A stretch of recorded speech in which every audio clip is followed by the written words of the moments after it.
Buenas tardes. El libro que quiero comentar hoy se llama Del sentido de la vida en general y del trabajo en particular, de la autora Yoon Sun Lee. Y antes de entrar en materia sobre el texto, quiero comentar que tanto la autora como el libro tienen ciertas particularidades que valen la pena en el análisis literario y que nos pueden permitir hacer una lectura un poco más enriquecida. En un primer momento tendría que decir que Yoon Sun Lee, como su nombre lo sugiere, es de origen oriental. Ella nace en Seúl, concretamente en 1968. Sin embargo, viaja a Europa a realizar sus estudios y adquiere la nacionalidad belga. Y de hecho se afinca en París mucho tiempo, que es el lugar desde donde escribe, y el francés es el idioma en el que escribe. Eso resulta importante en tanto nos da una posibilidad de acceso a su escritura y a su pensamiento, dado que es más común que la traducción al francés, por ejemplo, de disciplinas como la filosofía, se haga al español de una forma común. El libro del que hablo,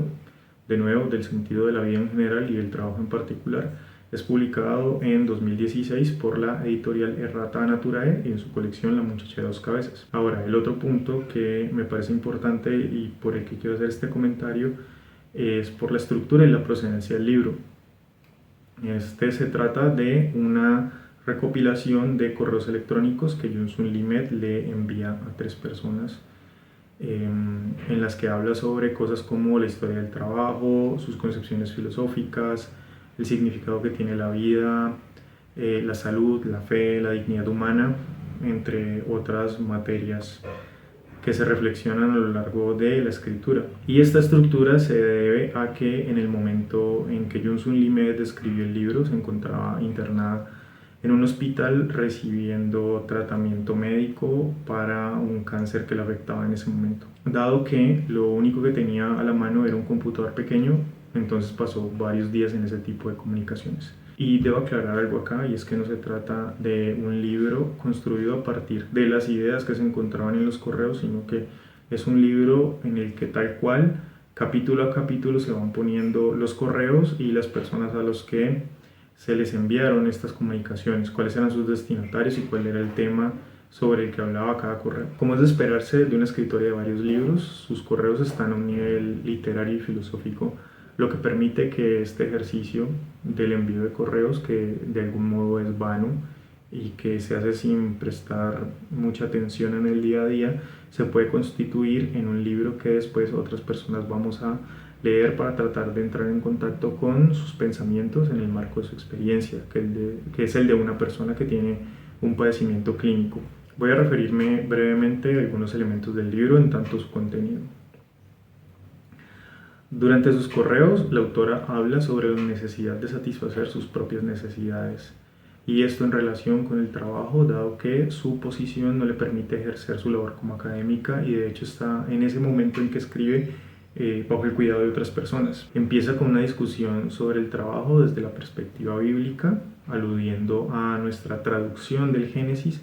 en donde se dice que el trabajo es una maldición, mientras que otras traducciones y de otra tradición sugieren que así como estamos hechos de tierra, que es barro y polvo, debemos trabajar la tierra, y esto cambia el sentido de la concepción del trabajo, implicando que tenemos que trabajar es en nosotros mismos. Hay también en los correos alusiones sobre el trabajo en los griegos y en los romanos, que tenían un sistema económico esclavista, pero que desde la perspectiva de Yoon Sun Lee las investigaciones históricas muestran que el trabajo era mancomunado entre todos los miembros de la sociedad, y a lo que se oponían en la antigüedad verdaderamente era a la dependencia de un tercero. Posteriormente hay otra discusión sobre la hermana de una amiga despedida de una fábrica,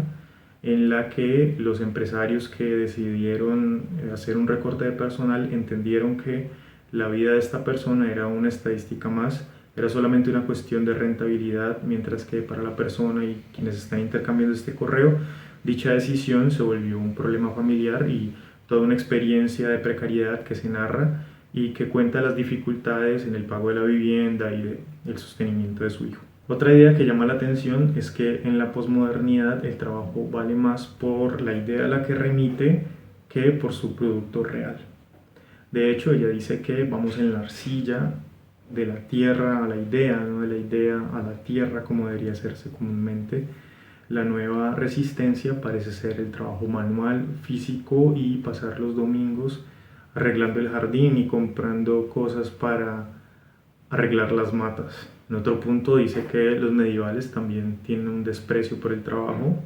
o más bien lo valoran de una forma no tan buena, tomando como ejemplo a San Francisco de Asís y aludiendo a que el trabajo en ese punto se entiende como una penitencia y como una imposición, pero que si ésta se sigue conduce a la redención, lo que lleva a que la iglesia termine apoyando la usura con una idea de salvación, lo cual termina desencadenando el protestantismo de forma posterior. Johnson Limet comenta los sueños con su abuela, en donde dice verla, hace comentarios al manifiesto comunista, habla de forma amplia sobre Séneca, comenta sobre los pequeños lazos sociales, los vínculos débiles con la gente que frecuenta, pero que no hacen parte de su vida propiamente y que estando en el hospital no puede continuar y que por tanto los pierde. Comenta sobre las relaciones de pareja, diciendo que se rehúsa el amor, argumentando que este tipo de relaciones siempre son jerárquicas y que en ellas dominan los hombres. Ahí mismo tiene una idea y piensa en hacer un guión de una película en la que una directora de una empresa se enamora y pretende un obrero de la parte baja de la jerarquía. Como se puede apreciar en el resumen que acabo de hacer, los temas que aborda Johnson Limet son fragmentarios y como en una conversación normal que está siendo sostenida por dos interlocutores, van a lugares inesperados, se retoman unos mismos temas más adelante y no hay una secuencia, digamos, lógica en el sentido estricto. Hace parte de la tarea del lector darle cierta síntesis y ciertas coherencias. No es de otra forma un libro que desarrolle una exposición sistemática sobre el trabajo o sobre el sentido de la vida, sino que sirve más bien como una escritura que incita a desarrollar investigaciones posteriores a los lectores que tengan intereses en estos asuntos. Ahora bien, este libro me parece muy significativo en tanto se desarrolla de la forma en que lo hace. El género epistolar, los libros de correspondencia de celebridades o de personas importantes suelen brindar un retrato mucho más personal,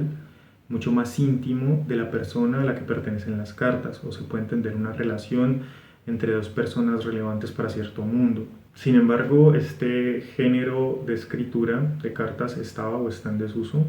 dado que la comunicación epistolar cambió con el uso de tecnologías, con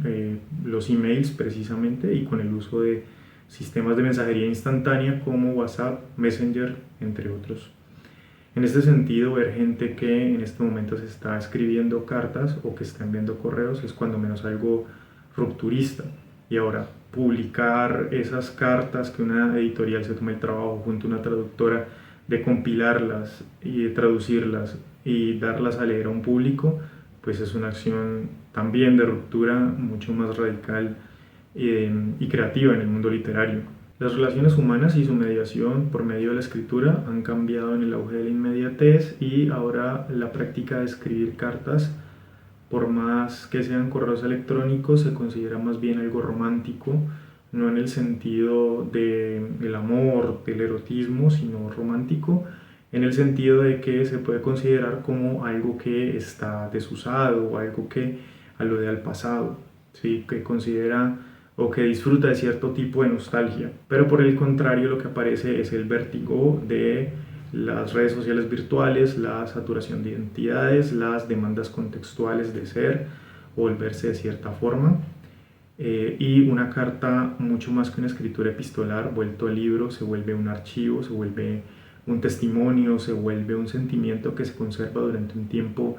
mucho más largo, más prolongado que un mensaje de WhatsApp y que se puede leer, releer o interpretar. Por más que esto pueda hacerse con una conversación hecha por mensajes de WhatsApp, su informalidad y su contingencia la vuelven una lectura mucho más diluida y de una banalidad mayor. Ahora no falta quien publique un libro con sus conversaciones de WhatsApp. Mi comentario final va sobre que valdría la pena pensar cómo este tipo de libros pueden entrar en discusión con la psicología, no con la ciencia psicológica, sino la psicología como una práctica terapéutica. La lectura de cualquier libro, pero me parece que este mucho más, viene cargado con un simbolismo y con una cultura a la que se puede acceder y que nos brinda ciertos aprendizajes sobre la vida. En el caso de Jung Limet, destacaría la posibilidad que ella tiene de comunicarse con personas a las que sus conversaciones le son gratas y que tiene la posibilidad de abrirse en un momento de su vida en el que está padeciendo una enfermedad. También aparece en distintos apartados en los que ella se refugia en la fe y en el sentido de la vida, en el que trata ella misma de darse una explicación de por qué está sucediéndole lo que le está sucediendo. Sin duda se encuentra en un umbral de paso en el que sus quebrantos le acercan a la muerte y tiene que pensar su vida en retrospectiva. Un sitio aislado como un hospital le ayuda a la autora a pensar y a valorar desde otra óptica ciertos elementos de su cotidianidad que comúnmente y por la naturaleza de sus oficios y de sus tránsitos pueden pasar desapercibidos. Pienso que este tipo de lecturas además sirven en la construcción de una ética para las sociedades del presente y que pueden resultar útiles en la construcción de significado para personas mayores que ya tienen una cercanía con la inminencia de la muerte, pero también personas que han padecido o padecen algún tipo de enfermedad. Asimismo, como todas las ideas que nos ofrece sobre el tema del trabajo y que permiten también pensar y reflexionar sobre la actividad diaria, sobre la labor, sobre los oficios, sobre el empleo desde múltiples perspectivas distintas. Y bueno, eso sería todo lo que tengo por decir en este momento del libro de Jung Limet, del sentido de la vida en general y del trabajo en particular. Muchas gracias por su atenta escucha y hasta otro día. Nos estamos hablando.